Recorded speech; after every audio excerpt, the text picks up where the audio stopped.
Senhor esteja convosco.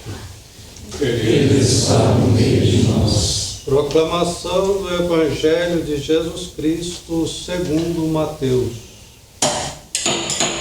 Glória a vós, Senhor.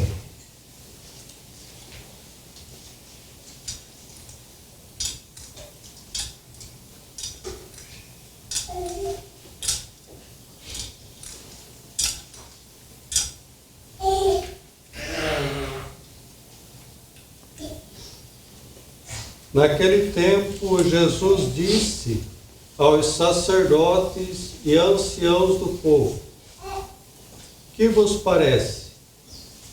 Um homem tinha 2 filhos. Dirigindo-se ao primeiro, ele disse: filho, vai trabalhar hoje na vinha. O filho respondeu: não quero. Mas depois mudou de opinião e foi. O pai dirigiu-se ao outro filho e disse a mesma coisa. Este respondeu: sim, Senhor, eu vou. Mas não foi. Qual dos 2 fez a vontade do pai? Os sumos sacerdotes e os anciãos do povo responderam: o primeiro. Então Jesus lhes disse: em verdade vos digo que os publicanos e as prostitutas vos precedem no reino de Deus. Porque João veio até vós num caminho de justiça, e vós não acreditastes nele. Ao contrário, os publicanos e as prostitutas creram nele. Vós, porém, mesmo vendo isso, não vos arrependestes para crer nele.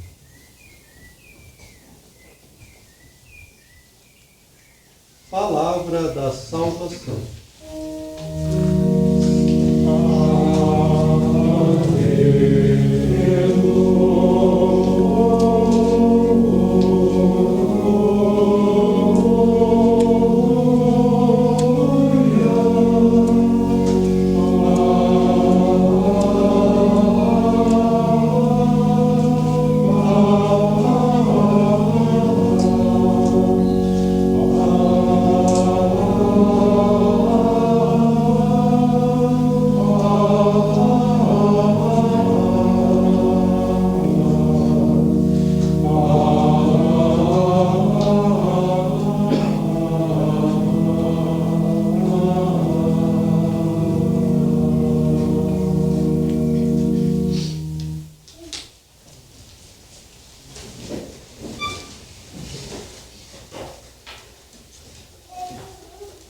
Sabemos bem que a salvação eterna é principalmente obra da graça de Deus, chegando até nós como um presente absolutamente gratuito, como fruto do amor divino, infinito, misericordioso.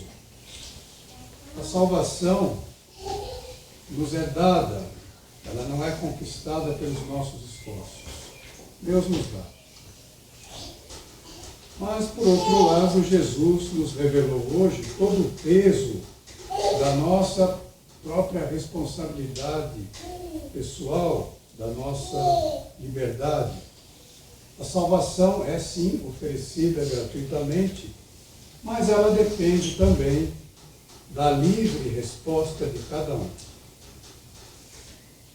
Muitos judeus daquela época, particularmente os fariseus, pensavam que quando o Messias viesse, nem se davam conta que o Messias já estava ali, ele iria apenas ratificar, quer dizer, confirmar o destino de cada um. Do lado, os privilegiados, o povo eleito, principalmente aqueles que eram observantes das minúcias da lei, e do outro lado, os outros, os demais homens, os pagãos, os pecadores, os publicanos, as prostitutas. Na parábola dos dois filhos, Jesus desfez esse esquema fácil, né, esse esquema cômodo. O povo eleito, o povo de Israel, é representado pelo primeiro filho, aquele que disse sim ao Pai, mas não obedeceu. Todos os demais, homens e mulheres, são representados pelo segundo filho, aquele que, apesar de antes ter dito não ao Pai, depois cumpriu a sua vontade. Quem são esses dois filhos? Quem diz não ou diz sim, mas depois não cumpre a vontade, são aqueles que rejeitam Jesus Cristo. E aqueles que dizem não são aqueles que estavam fora, mas que aceitam Jesus Cristo e a sua igreja, que cumprem a vontade de Deus. Para obter a salvação, não é suficiente ser judeu, ser descendente de Abraão, como também não é suficiente ser batizado. A salvação é dada por Deus gratuitamente, mas ela não é forçada, né? Depende da resposta de cada um a esse dom que é oferecido. Deus nos criou livres, e é a nossa liberdade, sustentada pela graça, é claro, que decide o nosso destino eterno. A salvação é oferecida por Deus, mas se fosse imposta, né, se ela fosse obrigatória, não seria digna dele. A nossa liberdade é ela mesma um dom divino, é ela mesma graça, porque Deus nos criou a sua imagem e semelhança, e sermos livres é um reflexo da liberdade que tem o nosso Criador. Deus é livre. E nós, criados à sua imagem e semelhança, somos livres também. Deus nos ama livremente e quer ser amado livremente. Deus, nos diz São João, é amor, e ele não seria Deus se nos salvasse sem o nosso amor, ou se esse nosso amor fosse forçado, fosse programado, fosse inevitável. Na verdade, isso não seria amor de forma alguma, não seria imagem e semelhança de Deus. O amor é livre, senão não é amor. Jesus nos ensinou também, hoje, que essa resposta ao livre dom de Deus não é só uma questão também de palavras, né? Mas é uma questão de mudança de vida. Antes dizia não, agora diz sim, muda de vida. Tais como os pecadores, os publicanos, as prostitutas, também nós somos indignos do céu. Mas justamente porque somos indignos, é que Jesus veio nos resgatar. Ele veio para os doentes, veio para os pecadores, e não para aqueles que se creem justos, que se creem sãos, que têm saúde.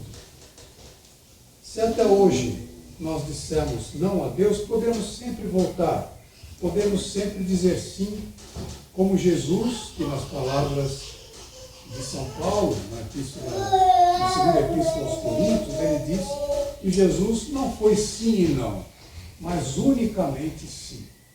Ele nunca disse não, mas sempre fez o sim também. A conversão é sempre possível, conforme o profeta Ezequiel anunciou na primeira leitura que escutamos.